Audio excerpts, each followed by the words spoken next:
thank you so much for being here today. I'm sitting here with my friend Alex Van Houton, and we're going to be talking about just when does a boy become a man today? And like it's interesting because I asked this question in the group the other day, and a bunch of guys kind of chimed in with their different perspectives, and I thought it was very fascinating because there was actually a lot of different kind of feedback that came back over the thing, which really only feeds into the true reality of the situation being that we don't really know. And we haven't done a good job, I think, generationally of passing that baton and calling our young men into manhood. And essentially from there being the very base foundation for actually becoming a strong leader, I believe, in humanity. So, Alex, thanks for being here, man. Appreciate it. Yeah, man. Thanks for having me on. And this question's so important to me. I have two young boys, a 5-year-old and a 1-year-old. Wow. And growing Okay. up without a father in the house, for me, this has been quite the learning curve. And so I'm looking at my boys and looking at their future and going, I want to know. I want to know when a boy becomes a man, because if I can draw that line in my life, I might be able to help guide them in theirs. That's amazing, man. Well, I can already tell you're going to be an amazing father and already have been, just from Doing the my best. level of questions that you're already asking, right? To try to become that man. You're Mhm. aware of the scenario and really working towards, like making that a reality for them. So that's the first step, really. I mean, in that regard. So, well, so since you brought it up, you talked about not having a father in the house. Let's kind of set the stage for everybody. Like, really, what do you do now? And then kind of we can kind of shift back and kind of do like how did it all begin for you? What was Yeah, your life yeah, like growing I up? appreciate that. So my by trade, I am a personal trainer and health coach, and I am the founder of a company called Defining Dad Bod. And so what I do is I help parents kind of get out of their own way physically so that they can manifest themselves better for themselves, and then that trickles into their families and their communities. And so my line of work is a passion project, really, because I've been working with people for a long time, and I personally did not struggle with my own body composition, my own physical confidence, because of my background in education and conditioning, until I became a father myself. And a Wow. lot of guys don't know this, but mom's body goes through some really intense changes, but and that's really visible, right? And Yeah, thank of God for course. the ladies. But men's bodies also go through some intense changes, biologically speaking, when we Hmm. become fathers. And so, it hit me like a ton of bricks when I became a dad in a number of ways, and that passion project has grown into a business. So that's what Great. I'm doing now, and it comes, very, very deeply from my past in fatherlessness. So, Yeah. and I say fatherlessness because a lot of people kind of understand what that means, growing up in a home without a dad, but that Yeah. encompasses a lot of stuff. So I guess that's what you and I are diving into today. Yeah. So when you started kind of now taking it back to growing up for you, like what was your story, if you don't mind sharing at least some of it to kind of get us on I, par with I kind don't of mind where at you all. come I don't from? want to bore anybody No, with, yeah, so go for it, man. I'll make it 10,000 foot view. But basically, I was born into a marriage between a man and a woman who, I can say this all looking back, that they made better friends than it did companions, and I was kind of a surprise. Hmm. Okay. But my sister and I, we experienced uh, not abuse to us, but abuse from our father to our mother. Right. And he was a army veteran. He actually slipped, hurt his back in the military, and unfortunately, that unleashed several different events for him that resulted in muscular dystrophy, which is Oh, the wow. severe breakdown of muscle tissue, especially in the back. And that traveled to his brain. And so he manifested schizophrenic like symptoms and beat our mom and that sort of thing. And so it was a deep imprint on me. I was about 4 or 5 years old Hmm. with wrestling with those memories in adulthood, looking back. I was 4 or 5 years old when that happened. And so that started the whole, fatherlessness thing for my household. So my mom divorced, then she remarried, had two more kiddos. So I have a half brother and a half sister, though we never think of each other that way. Yeah. And then that marriage ended in betrayal and abuse as well, just for different reasons. And Wow. so I found myself at 10 years old. My stepdad, before he left, grabbed me on the shoulder and said, "You're the man of the house now," and then peaced out. And Wow. that was the start of my young manhood. That's crazy. So at that 10 years old, I mean, and all that, did your half brother and sister stay in that part of the film? Yeah. So you Yeah, grew up yeah. with them. So Yeah. we grew up in a single parent home run by my mom. I was the Wow. oldest, and then I have a sister, two and a half years younger than me, and then 8 years younger and 10 years younger for my brother and sister.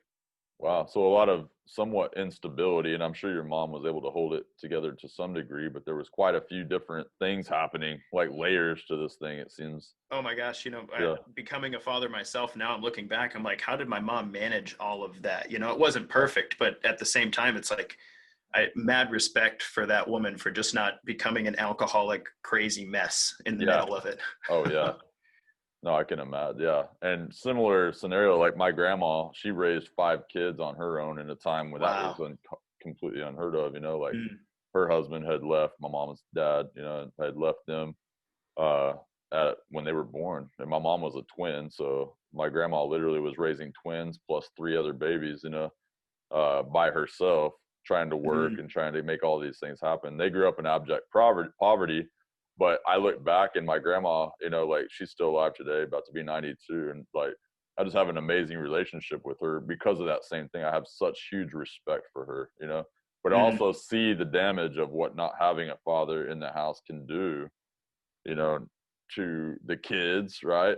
But Yeah. and to like disrupting the family unit like that, and then legitimately how that affects our legacy, right? Or our like our generational effects of what that is, And Mm. so I found myself, I have a lot of my own story, and I won't go into that because this is really about trying to dive in with you, but like with wisdom and grit as really being a solution to that problem, not because I've like, I'm like sitting here going like, I just want to be the man's man. It's like, dude, I legitimately believe that healthy men are what are going to change this world, Absolutely. Christian Well, men. and not to be, and spirituality and Yeah, Christianity is a huge part of my story. But in the Old Testament, it says that the sins of the father are passed down even unto the fourth generation, and yeah. it's really interesting because they use that language really importantly, Hmm.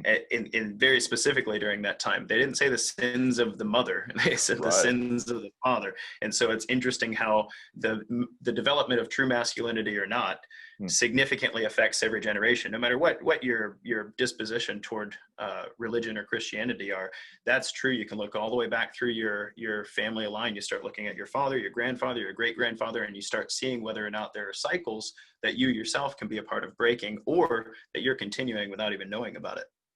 Yeah, and I want to make sure that people understand that those can be broken, like, so it's not like you're just doomed to an eternity of having to live out, these lapses of bad programming or whatever. So, Well, and that's uh, the second part of the verse, actually, is that the blessings of the Father are passed on to the thousandth generation. So it actually turns out that the good progress that you can make toward breaking a cycle might actually last much longer than the sins themselves. yeah, and the motivation inside of that. That's kind of how I'm driven, and I'm assuming you too. Like with your sons and trying to make an impact in their lives. It's like, Mm, hey, I want to be the first generation of Van Houten that's going to be like, man, we're going to go the distance, and that's right. change the path. Same for Huddleston's, man. So this is going to be a little bit more of a harder question. Like, so growing up like that, right? You're not you handle things as they come, but there's probably a lot of insecurity and stuff that comes from feeling like an outcast, regardless of what we feel like might be an outcast, right? It's Mm. not even necessarily true, but it's just the way that humans are wired psychologically.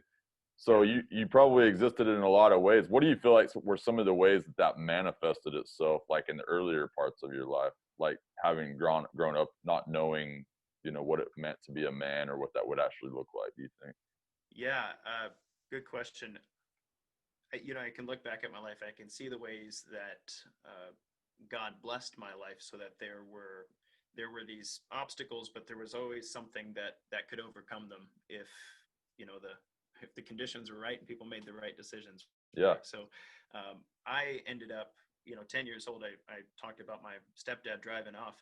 I lived across the street from the American School of Empty Hand Fighting, run Hmm. by a guy named David Collins. and he was an ex-Green Beret, had trained at the Shaolin Temple and brought Very cool. that kung fu mindset. And I Yeah. know it sounds like something out of a movie, but no joke.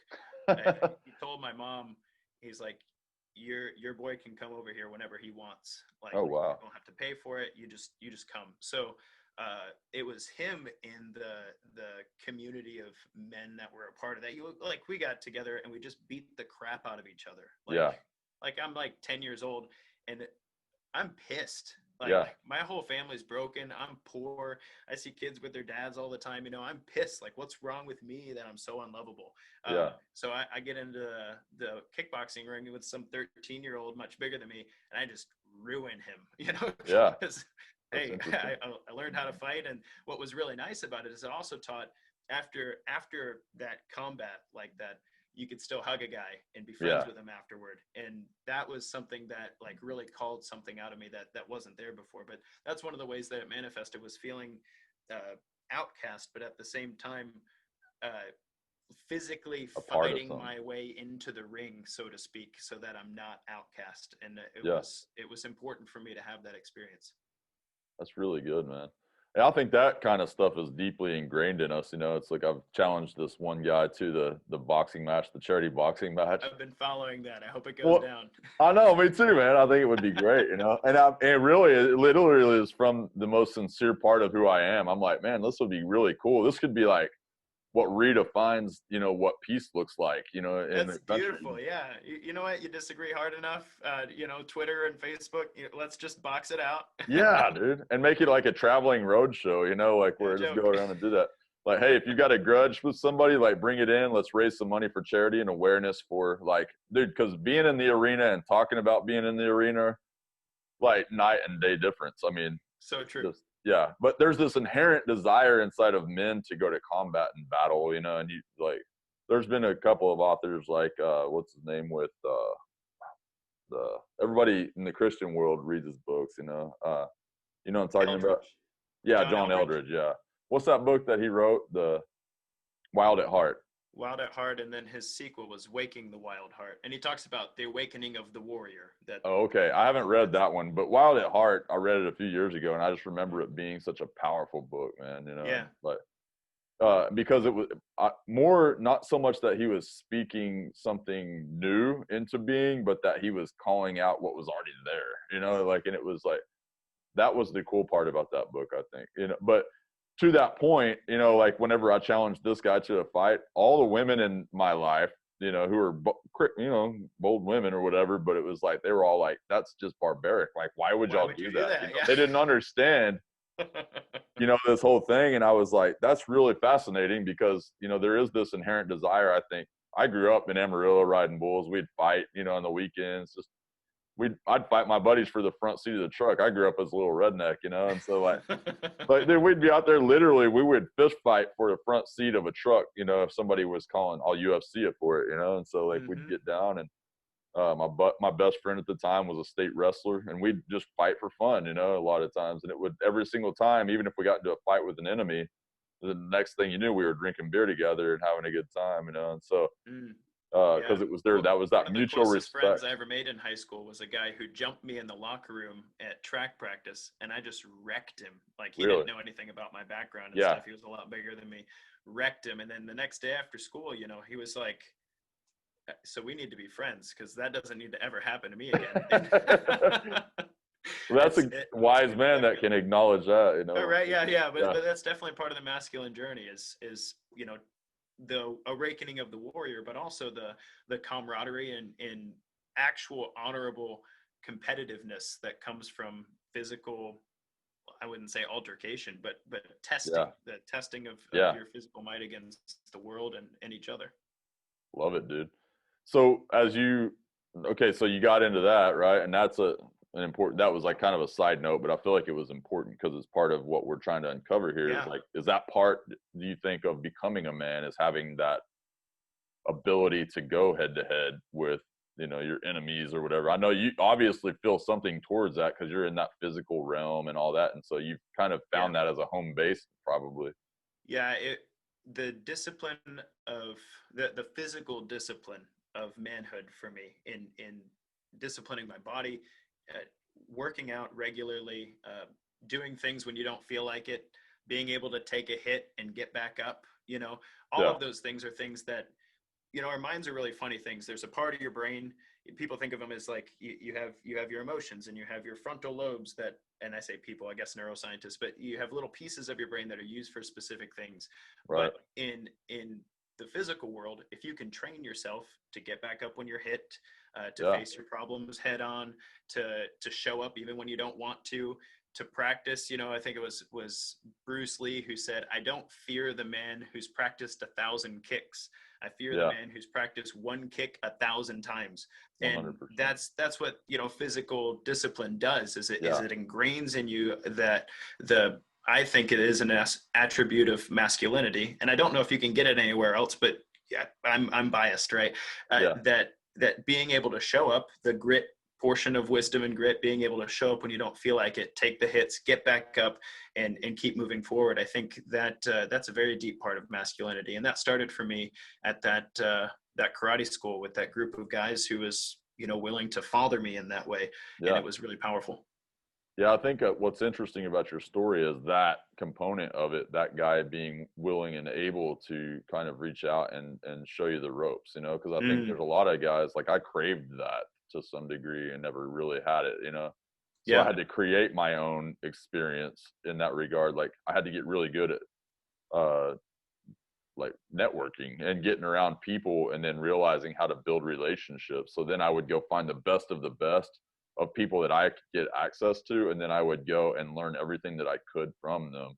I became extremely I think that's hungry. a powerful exercise too, that a lot of men don't realize, like I'll talk to guys, especially in the Christian circles, who are like, I'm just praying that God sends me a good mentor, and I'm like, hey man, some of this, sure, like pray for that. That's great. Yeah. But some of this is on you. You have to recognize what you admire, because God put the admiration in you for certain people for reasons, right? Yeah. So you recognize who you admire, and then you pursue that person, like Jesus might have showed up at the docks with the guys and was like, "Hey, come here, I'm going to make you fishers of men."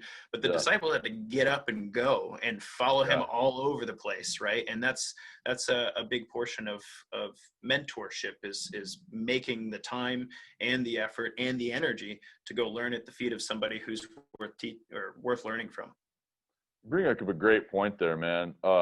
Like that whole idea of, I don't know, you've probably experienced this, like especially in the physical world, but when you're like, dude, I know how to get you from A to B, point A to point B, right? And then you go out there and you may even like have kind of an experience like that guy had for you, where it's like, hey, come learn from me. I won't even charge you. Come on in. And they come in, and then you start, okay, like, here's what I need you to do. Shut this off, turn that away, go to stop eating that junk, come in, do this, and get them down. And then they're just like, boop, boop. They do it for a couple of days and then they're gone. Or you start following up with them and they haven't done it, and it's like, well, that's not how this works, dude. You understand this, right? Right. Yeah. This lack of commitment to an outcome, I sometimes wonder about that, because it's like, is it birthed out of laziness, or is it birthed out of confusion? Because what happens is, I think a lot of times, is that they don't actually trust you. You know what I'm saying? Or they don't trust themselves. It really is an issue of trust, probably more than anything. I've puzzled over this for a long time. That's one of the problems in the health and fitness world. Devoid of masculinity, you can lead a horse to water, but you can't make him drink, right? Like, well, everybody knows you should be going to bed at a certain time and waking up at a certain time. You're not doing it. Why the hell not, right? But at the same token, there's a couple things I've thought about there. You've seen Karate Kid, the old school one, right? Like, wax on, wax off, Daniel-san. Like, he doesn't understand that Mr. Miyagi's got the path. He's got him down until he's consistent. And then, Miyagi throws a few punches at him. He's like, holy cow, I know Kung Fu, like, where did this come from? And that's one of the things that happens in the health and fitness world. I've given away a lot of free programs, right? Yeah. But only a few of those people have ever actually benefited, because it's almost like somebody has to pay $500 a month before they'll actually take themselves seriously enough. And Jesus said it this way: where your treasure is, there your heart will be also. So for those of us who have, experienced enough pain that we're like, I'm willing to put my treasure down here. You know, you're Yeah. not throwing your pearls before swine, spending your time on me. Yeah. For other people, sometimes they got to put their money where their mouth is before they'll make themselves walk that line. Yeah, 100%. 100% agree with you. And I think that that's a lot of, I was talking about just the scenarios that we're seeing with a lot of the people that are out rioting right now and all of those. Like, even if you wanted to, if we could get enough like calmness and ability to sit down and actually create a resolution, or at least come down around the table, the reality is that that wouldn't even be a possibility at this point with some of these people, because in their mind, the only thing that they have in their head is destruction at this point. So you can't reason with that, you know? So people can say that they want something, but having the actual grit and all the stuff that it takes to kind of actually get through it is a whole other scenario. So completely agree with you. So kind of going back to now, like, so you went through that, got into the fighting and all that kind of stuff. Like, did you ever in your head, like, where was the point where you started kind of realizing like, hey, I need to become a man? Or did you ever have like kind of awareness of that? Or was it more of just something that you just kind of like found yourself in? You're like, hey, yeah, I guess I'm a man now, you know, or whatever. How'd that work for you? You know, that was quite the process for me. You know, physically, a lot of my journey was tied to the physical. I remember I was working a job for a guy. I was probably 17 years old, just before I actually got a full ride to Vanderbilt University, where I studied psychology for my pre-medical education. And at that summer, I was working, and I caught view. You know, I remember, I actually heard your story on a podcast recently, or at least part of what you shared. And the you know, working construction, we got hot, we'd take our shirts off all the time, you know. So I caught a glimpse of myself in the window.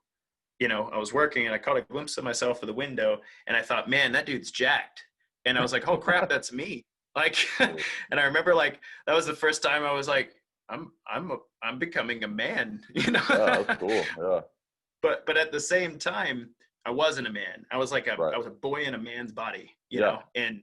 And it was, I think it was John Eldridge reading Wild at Heart, and for him, or for me, he lays out Christ as a man in a way that I'd never heard up until that point in my life. I thought being a Christian, you know, a little Christ meant following the rules and accepting Jesus in your heart and praying good prayers and reading your Bible regularly. And then John Eldridge kind of was like, hey, if you're going to be a little Christ, this is what Christ was as a man. Right. And then you're like, oh, yeah, that's a man, you know, like he would get in the kickboxing ring with me if that's what I needed from him, because dude can throw a whip around like a boss, right? Yeah. So he was a carpenter before there were power tools. Like, he's probably got better grip strength than I do. Yeah. So that being said, for me, being so tied to the physical, part of my journey in manhood was realizing that as a Christian, to be a little Christ was both physically demanding, but also spiritually demanding. And that to me was, you know, the beginning of the journey. And I had lots of foibles in there. You know, I had a practice marriage that didn't go very well. That's what I call it anyway. And how old are you, by the way? I thought I was a man. I'm sorry, say that again. How old are you, by the way? I got married right out of college at 21, and that lasted 2 years. So we were done at 23. And that, for me, that whole saga was, I thought I was a man. You know, I thought I had rescued the beauty. I thought I was on my adventure, you know, and there was a lot of other things that needed to happen on the inside before that was true for me. But anyway, so to you, what you're saying, like, being a man isn't a physical necessarily. That's just part of it, right? Right. I tend to think, and when I'm talking to my clients who are spiritually inclined, I tend to think of the physical body as the foundation for being able to pursue a better spiritual well-being. I mean, if your body, let's take a step back from my story for just a second and say, like, let's say you're sleeping like garbage, you're eating like garbage, your testosterone's in the tank, you know, you're not as muscular as you think you should be when you look in the mirror, you're not confident. Like, what kind of prayers are you praying? Like, God, help me feel better. God, help me, I don't know, have the strength to get through the day. Help me not punch my spouse or whatever. Like, your head's not right because your body's not right. Right. But when you get out of your own way That's and good, you man. feed yourself well and you exercise regularly and you get in a position where your testosterone's higher, you're sleeping enough, like you feel better. Life's not perfect, Yeah. but your prayers change. You're like God Well, help and you're me more to capable too, right? So I mean, absolutely, yeah, so you can absolutely. actually go and affect change and have the energy to do. Because if you volunteer your time or you get involved in trying to build anything or whatever else, you recognize it takes a toll, and it consumes the energy level, right? You have to Mm, have an energy level to be able to do big things a lot of times. yeah, you can't minister from an empty cup. Right. But so Jesus says, if any man wishes to be my disciple, he will deny himself, pick up his cross, and follow me. And I'll talk to some of the guys I'm working with. I'm like, you can't pick up a cross if you've never picked up a barbell. Like, it's hard to Yeah. do that. Yeah. You know? Dang, bro, that is a whole other like side to the fitness realm that I've never really considered. I mean, just I mean, I do think all men should be in shape and capable, Mm. but it was like to make that the foundation. That's super fascinating. Like that's a great. Back in the 1800s, late 1800s, when uh, the Industrial Revolution gave way to more white collar jobs, Yeah. there was a group of evangelicals who thought that the migration of men away from church could be fixed by engaging them in the progression of their physical well-being, Mm. because they weren't working with their hands anymore. They were sitting at a desk Yeah. pretty often. We talk about this now, but this was 100 years ago. And Right. that's actually what it's called, muscle Christianity. I encourage people to Google it. I think we should bring it Interesting. back. But but the Fellowship of Christian Athletes, the Yeah. FCA, Promise Keepers, is a pretty popular thing people know about. That actually came out of some of those evangelicals who started that muscle Christianity movement back in the late 1800s. So I think we Wow. should bring it back. I think there's something to it. Yeah, that's pretty fascinating, man. Well, there's definitely a draw to that as a whole Mm, when you look at like professional sports or really sports as a whole for most people, right? But even during the Roman times with the Colosseum, and the kind of the more stuff where you're getting to those really extremely physical kind of experiences, there is something very primal to that I think draws men in, yeah, for sure. yeah. So Part of my story is learning that I'm not enough, yeah, and there's nothing that quite does that to a stubborn, hard-headed guy than physical activity, because you right, have your limits. You yeah, have your limits, and there's a point at which you go, I'm not enough. Like, I can't take this on, whatever it yeah, is, with no amount of training. I'm not enough. And something yeah. about that brings me closer to God. Well, and it's funny now that you mentioned that even too, because like that whole idea of not being enough, all the people who armchair quarterback a lot of times always talk about how easy it should be.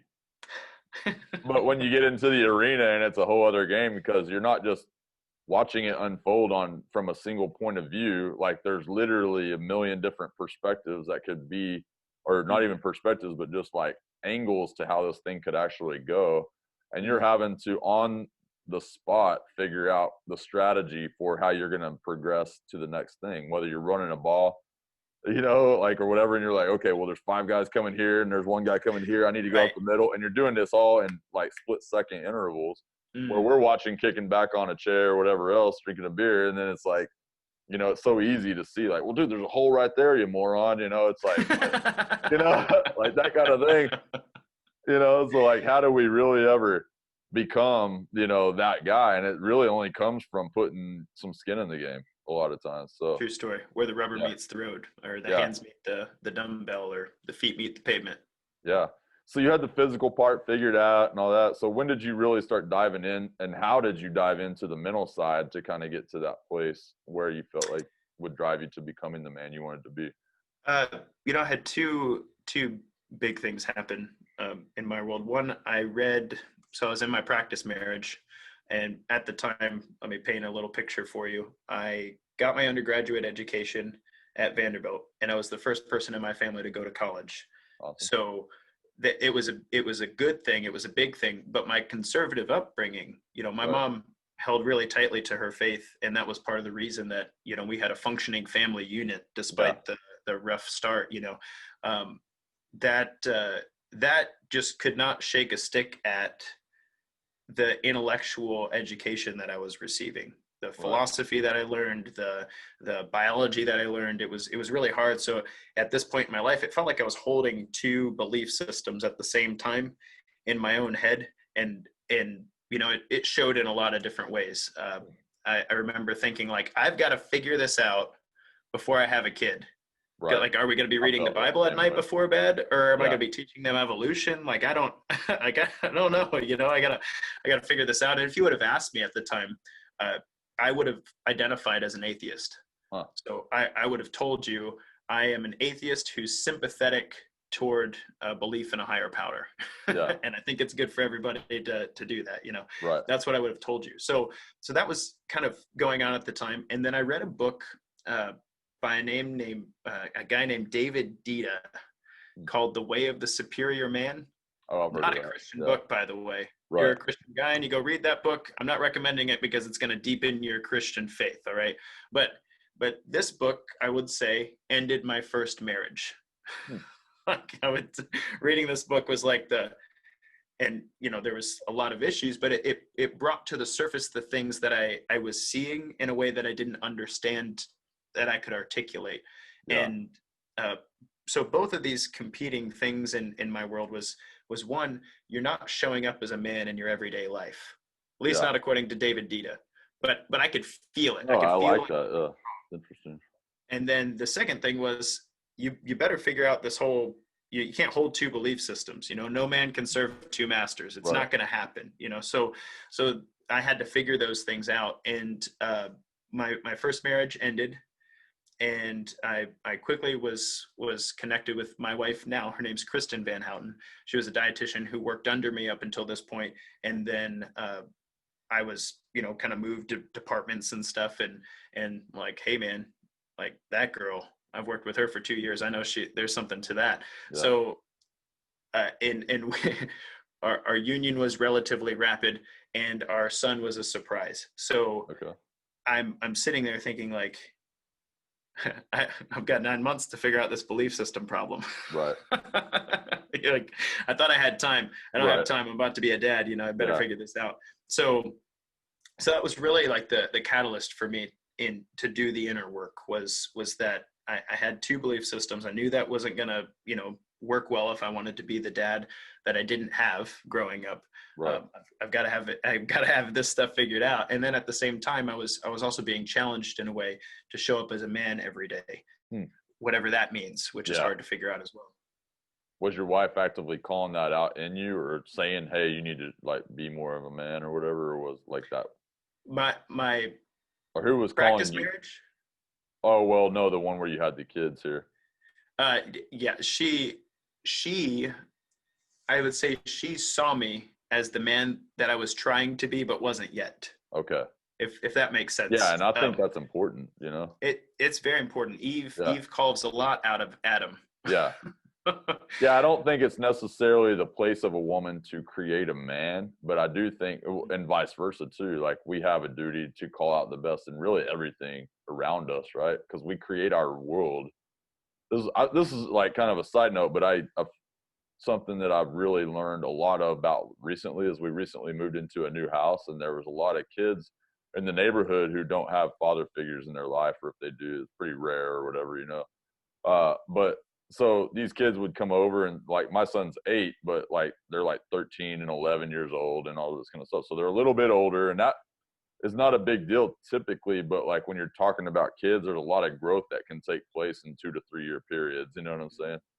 Or more.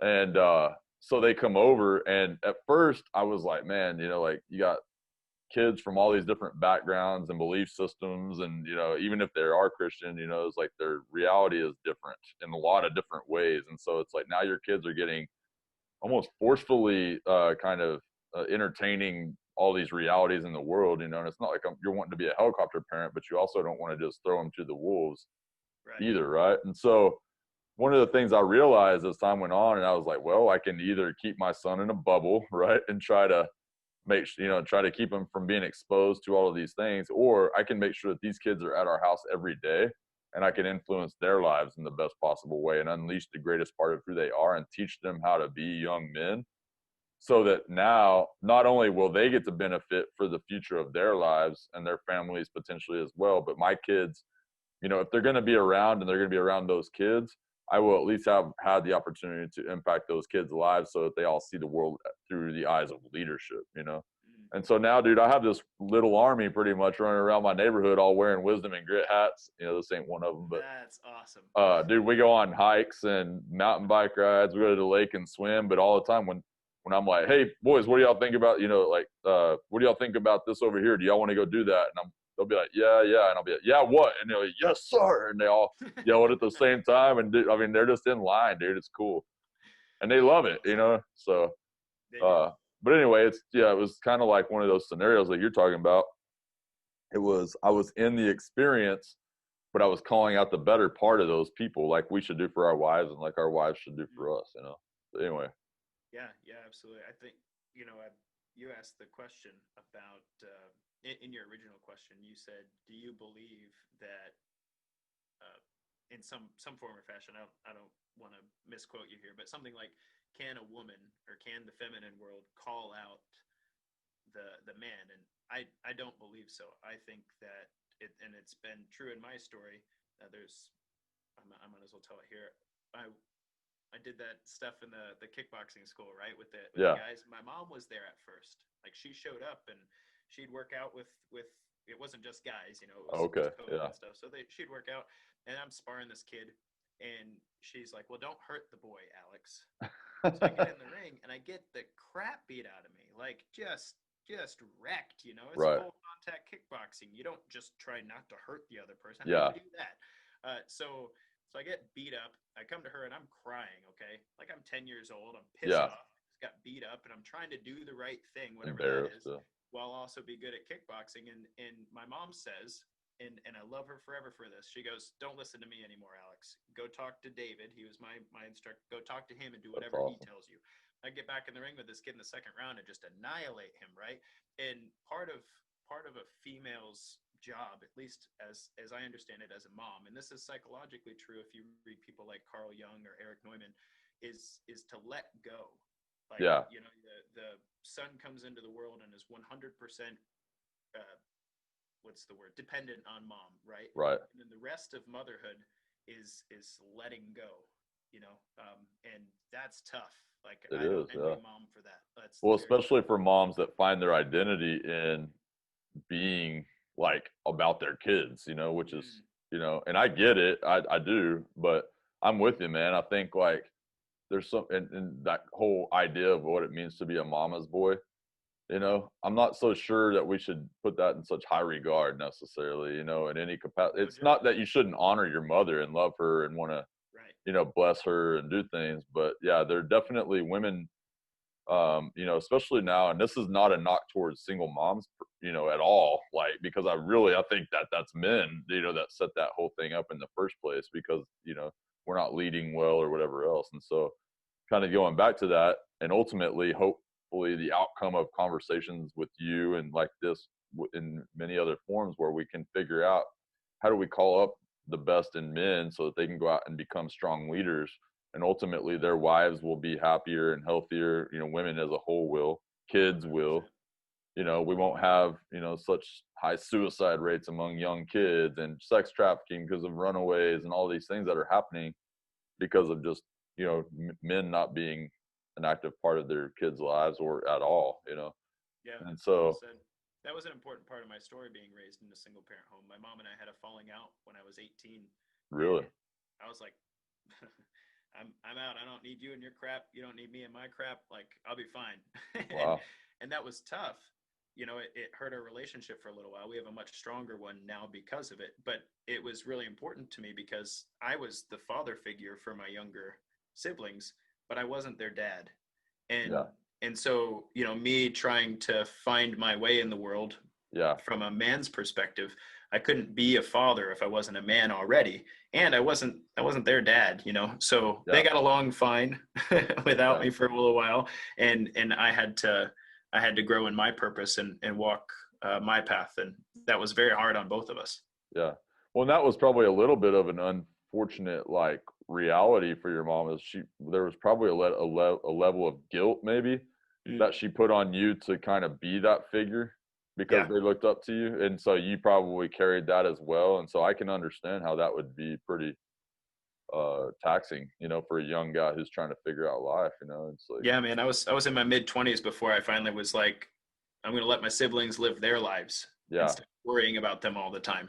and Well, did you feel like you were letting them down when you decided to do that, or did you feel like you were doing something good for them, or how did you yeah, navigate? and I noticed when I was the one calling them and they weren't the ones calling me, that it was Uh, important for me to let them, if they wanted my help, if they wanted an ear, if they needed some advice, I'd be here. That's what a yeah, good brother does. But at the same time, you know, I'm not I'm not my brother's keeper. I don't know if I right, should quote Cain or not, but yeah, it's not my responsibility whether or not they manifest their best in the world. And that was a really hard thing as an older sibling to learn, dude. given that I was being raised in a single parent home that way.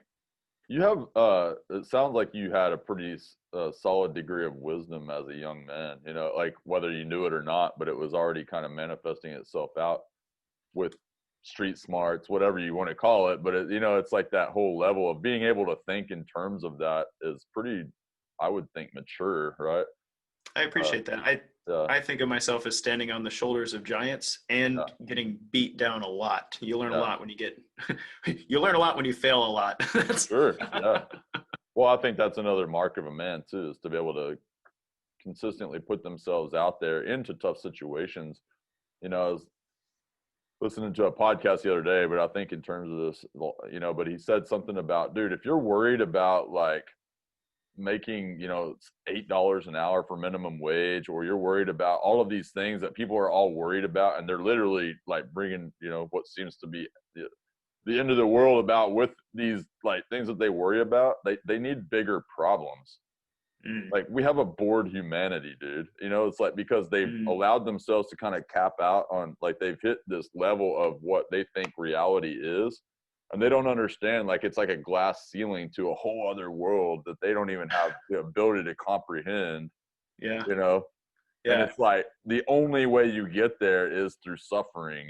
So while someone could make a case to say, yeah, well, this person was oppressive or whatever else, but the other I think there's another case to be said for, let's just, this will be, not to get all sidetracked, but like when you look at things in terms of racism, but this has to do with just how we consider things in the world, right?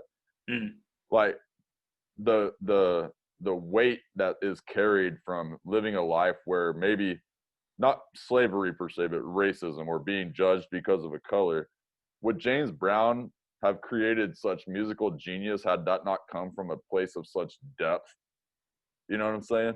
not at Or all. or in any of these things, like, depth is really what makes life worth living, and the Mm, ability to comprehend. I was listening to a radio show the other day, and it was like this guy was interviewing a musician who was like just a classic jazz musician, an older guy, and during Hurricane Katrina, all of his stuff was just gone. Like, I mean, he had his Steinway piano where he would create music, and all the things that he had ever held on to as dear, like mm, memories of other musicians and playing with the greats, and in New Orleans, where the places he had played, all of it was gone, like in an instant.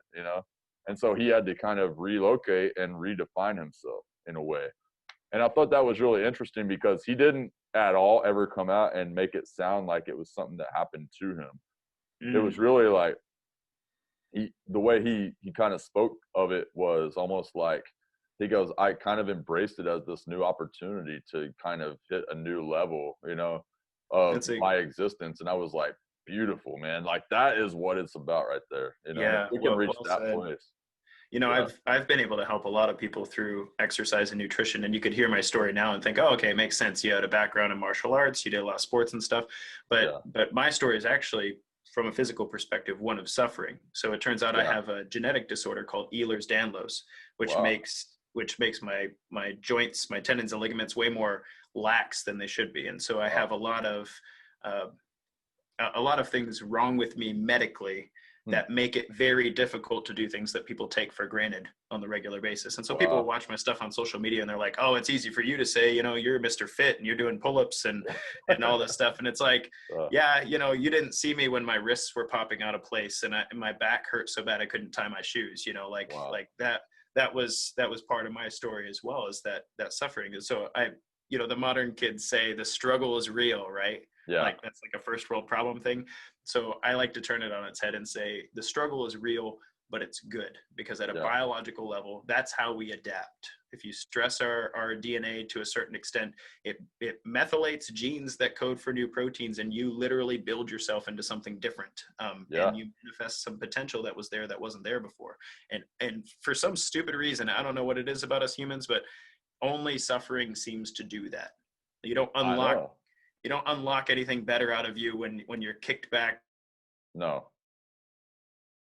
Nothing more constructive comes out of that. But you put a backpack on and you go hike up a mountain, something changes in you, and it sticks with you after that. Dude, that's awesome. Like, that was a really, really good perspective that you just shared. Thank you. So, yeah, man. Well, dude, I love this conversation, man. I'm really glad that we got a chance to kind of jump on here and dive into that. And I appreciate you sharing your story. Yeah. And we should absolutely do this again, because I love this conversation. I think it's important, you know, and really diving in to really help others raise young men and young women. Really, all of these things are across the board, you know, like about calling out the greater parts of who people are. But if you were to go back and kind of knowing what you know now, going back to the 10, 11-year-old kid that was just trying to figure life out and not really knowing how to get there, you know, like, what would you go back and say to yourself now? Like, with, you know, about how to look at the world and just letting them, you know, from the wisdom gained and stuff, like, what kind of advice would you give that kid now?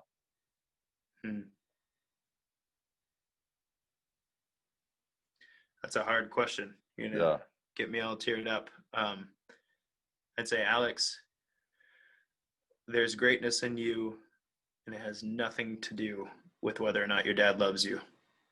Yeah, that's so good, man. Well, I think that's absolutely true, dude. You know, like, from what I can tell, you're articulate. You're someone who cares deeply. You're driven by, not by fear, at least not in the form that most people are, right? But you're driven by a desire to serve, right? And to make the place better than you found it. And to me, dude, that's wisdom and grit incarnate, bro. So glad to have you a part of this organization, man, and all that we're doing and all the stuff that you're doing at Defining Dad Bod, which, by the way, you tell everybody where they can find you in that regard. Oh yeah, I'm loud and all over the place. So you can find me on Facebook, Instagram, Twitter at Defining Dad Bod, and then I have a podcast you might appreciate if you're a health and fitness nerd, or even if you're not and you're interested in knowing more about cutting through the garbage of the nutrition and exercise industries.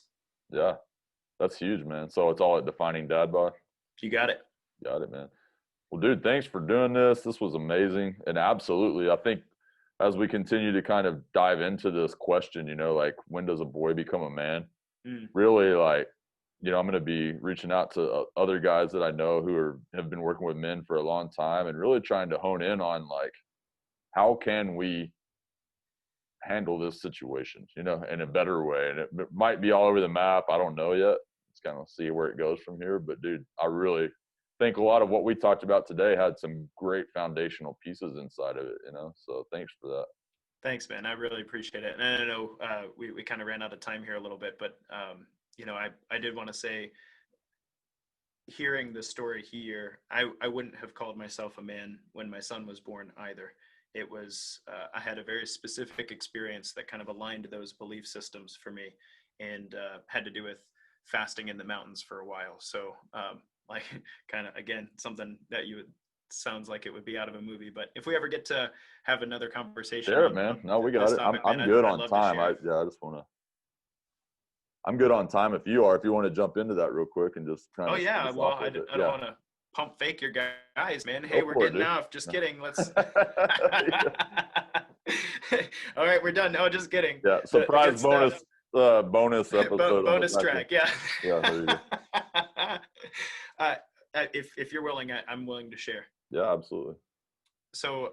shortly after my son was born, my sister, my closest sister, her youngest child was diagnosed with cancer, brain cancer. And so Wow. she's, 12 months old, and Jeez. she's got brain cancer. And it's the weirdest thing, like one day you've got a happy, healthy kid, and then the next day you've got a kid going through chemotherapy. And if you've never experienced real evil in the world, or just existential terror and frustration, then hang out with a bunch of kids who are battling cancer. Go do that for a little while. Wow. And so in me, I'm trying to be a good dad. I'm trying to be a good businessman. I'm trying to be a good husband, in this stuff. And then I'm trying to be a good brother in this situation. Yeah. And, for me, this brought the whole atheist versus, being compassionate toward people who have a belief system in a higher power thing. It brought it into stark contrast, because I was legit pissed at God. Yeah. Which is funny for a guy who would have told you that God probably doesn't exist. And you're like, what? Yeah. How can you be pissed at something that you're pretty sure isn't there, right? And so I was angry. My wife at the time, well, she's still my wife, but at the time, in that moment, she knew I was going through a rough time. I was trying to manage all this stuff, and I told her one day, I was like, hun, I'm praying for a miracle. I'm like, God, if you're real, if you're there, heal this little girl. Why her? Why she didn't do anything to deserve cancer? I work in health and fitness. She didn't smoke, she didn't drink, she didn't burn the candle at both ends. Like, she doesn't deserve this. And so I'm pissed, I'm angry, and I tell my wife, I'm not going to eat until I hear from God. And she's like, Wow. I'm not that guy. All right. Like, I'm not Gandhi. I get my protein every day, like I'm growing muscle. I don't do that as a sacrifice. Yeah, exactly. But in the New Testament, Christ says to the disciples who are like, why can't we heal this guy? He says, look, this, he doesn't say it this way, but I'm paraphrasing. This sort of faith only comes through prayer and fasting. And it's a very biblical thing. Anytime somebody wanted to hear from God, they put down the food for a while. And so I did. I put down food. And so I was 3 days into it. We lived in Colorado at the time. I was 3 days into drinking water and coffee, and I was still trying to work through this, and I was still trying to be there for my family and whatnot. And came to a head, and I had an open Sunday, and I was like, I'm going into the mountains. Like, and my wife's like, okay, when are you going to come home? And I was like, after I pick my fight with God. I'm like, because that's how hard-headed I am. But my upbringing, I kickbox, and God's a big boy. He can hang out in the ring with me. So I put on a camelback, and I went out in the Colorado mountains. I hiked. If you're ever in Colorado Springs, the hike is called Stewart Canyon. Okay. It's right outside of the Air Force Base. It's one of the most beautiful places on earth, or at least to me. Yeah. So I get up in the mountain, and like, I haven't eaten for 3 days. Okay. Like, I'm in good shape, but I'm at altitude. I'm famished, but I'm like, I've got angry music in my ears, and I'm like running up the hills, So I'm spent. I'm tired. I'm broken. It's like 60 degrees out, and the sun's kind of beating down on you, and 60 degrees in the mountains is really hot. It's not hot here in Arkansas, but it's hot in the mountains. Right. And I come over this ridge of Stewart Canyon, and the canyon is like covered in snow. Wow. Which is super weird, because there's no snow anywhere else. Like, canyon's like protected from the sun, and it's covered in snow. It's like a winter wonderland in the middle of spring. And I run down into this thing, and they're like I don't know, I look up, and I take my earphones out of my ears, and it's just like, it's there. And I read in the New Testament where Paul hears from God, and he gets like knocked off of his horse, and Jesus is talking to him, and maybe he had epilepsy, who knows, but and he's blind for like 3 days, right? I always wondered like what that was like. And I don't know if I fainted because I was just spent, because I didn't eat for 3 days. I don't know what it was, but I woke up on the ground in the snow, and I had a dream, and it was intense. I was praying for a miracle. I wanted God to save this little girl. Her name's Izzy, just to honor her. But I woke up and it was crazy. She was, I'm going to tear up again, but she was seated. I pictured God. I don't know. I didn't see his face. It was just really bright. And she was seated on his lap, and she didn't have her hair gone anymore. She had her little brown curls, and she was smiling and she was singing. And the song that was coming out of her mouth was from Psalms, and it says, better is one day in your courts than 1,000 days elsewhere. And dude, like, there were angels around, and it was like I saw her, like she's there, and God said, he said in the dream, he said to me, she's better here. And like I kept running. I brought a notepad with me because I like to write when things come to mind. And so I sat next to a mountain pond, freezing. I was like shivering because I'm in this like canyon. I didn't know there was snow here, like shivering. And I wrote this down, because it changed me. It changed everything. And so it really sucked because I felt like I was praying for a miracle, and I'm driving home, and I'm like, she's not going to make it. Wow. Like I thought, but it was peace for me. Yeah. And that day, when all the things that I thought I knew scientifically and my upbringing, when those things came together for me, and I don't know if it's an altered brain state or what. I'm not even trying to describe it physically, but when that came together for me there, everything thereafter, I would say I did as a man, because I was put together. I was integrated. The intellectual side of me that had a really hard time swallowing the religious side of me. I don't know if anybody's struggling with that. I love it when somebody says, I'm an atheist. I'm like, great. Have you ever gone without food for 3 days and run through the mountains? Because I promise you, I promise you, if you don't get eaten, you will come out of that changed. 100%. No, I agree with you. Being out in the woods, or just in general, it doesn't even have to be the mountains, but to go into the wilderness for a time, with the anticipation of just getting out there and hearing God, but also like going out there anticipatory, even if you're an atheist, right? I think your willing heart had a lot to do with that, Yeah, well, it's like, hey man, I'm either gonna starve and won't hear anything, or I don't know, me shaking my fist at heaven might get a response. I'm just glad it wasn't a lightning bolt. I mean, he had bigger plans for me. That's hilarious. Were you able to tell your sister that vision, or beforehand, or afterwards, or how did you handle it? I shared it at her daughter's funeral. Okay. It was hard, but she asked me to speak because as you can imagine, it's very hard for a parent to speak I can't even imagine their child's funeral. So she asked me to speak on her behalf, and so I shared it there. Wow.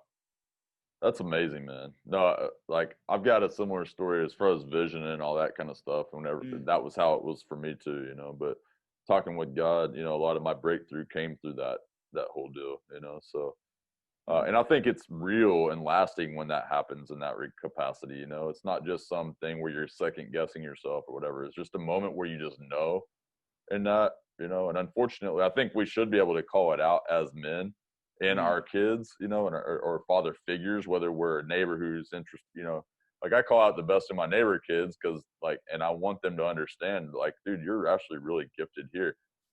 I called with a neighbor kid, he was over there the other day when they were playing with these Legos, and he's really gifted he can build these really cool things, Nice. And I said, dude, what do you want to do when you grow up? And he's 13. He goes, I want to be a NASA engineer. And I was like, well, it just so happens I know 2 of those. I have 2 of them in my group, and so I said, hey, I'm going to call it one and say, hey, let's get a deal. I said, hey, would you be willing to speak to my neighbor kid? He wants to be a NASA engineer. He goes, yeah, I'd love that. That'd be cool. So we're setting that up. I made him write down a list of questions before we jump on, but so cool. It's like, I think part of being a man is calling out those things, being willing to look into them and figure out where their giftings are at, and then help align them with what you can see them being and what they say they want to be, and then just help create connections, bring in other people if you need to help kind of call that out or whatever. So you're doing a great job, man, as a dad, and it's gonna be awesome. So, and we're gonna be in touch more. I can tell. So, Thanks, man. I appreciate it. And also thanks for taking the extra time. That for me that end cap was important because I couldn't. dude, that was You know, everything. That was oh, a my great son was finish. born, and I couldn't quite figure out where I was in the world. Yeah. No, that was amazing, man. Thanks for making sure that we did that. So, all right, well, dude, appreciate you being on here, man. Thanks for taking time to watch this, and like, hopefully, y'all got out as much out of that as I did, and we'll get the next one out here too, and it'll be amazing. And Alex, thanks for being here, bro. You got it, So, brother. Thanks so much for having me on, Corey. Keep doing what you're doing in the world. thanks, bud. Appreciate it. You too. See ya. All right.